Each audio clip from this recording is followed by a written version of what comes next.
এইদিকের একটা জিনিস কি জানো, এরা যে কষ্ট সেটা ভোগ করতে চায় না। তার কারণ হচ্ছে এই গাড়িটা আমার এখানে কুপিল একটা ব্যাটা হসপিটাল যাবে বলে এলো, ডাক্তারের চাকরি করে, ঠিক আছে। তা কালকে আমার কুপিল বলেছে যে গাড়ির চাবি ওকে দিস না, গাড়ির প্রবলেম আছে।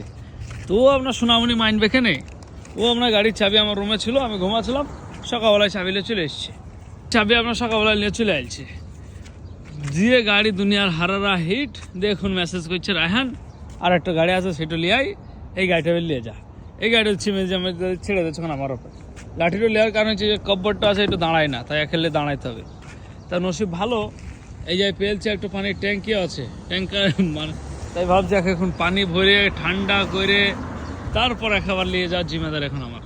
একটা টেনশন থাকে না, একটা গাড়ি ছেড়ে দিলে এবার তুমি এখানে মারাও। এবার আর একটা মজার বিষয় সেটা হলো আশেপাশে আমি অনেক ধরলাম, কোনো একটা পানির বোতল পেলাম না, তাই 4টে বোতল ছোট ছোট নিয়ে এখন মানে ফুল করতে হবে। আর হাতে টাইমও তো লাগছে বেশ অনেকক্ষণ, পুরো পানি শেষ, কোনো পানিই নাই।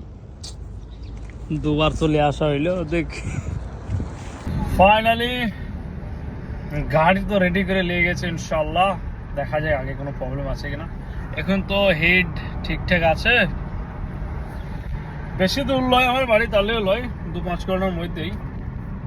চলো আল্লাহ ভরসা, বাই।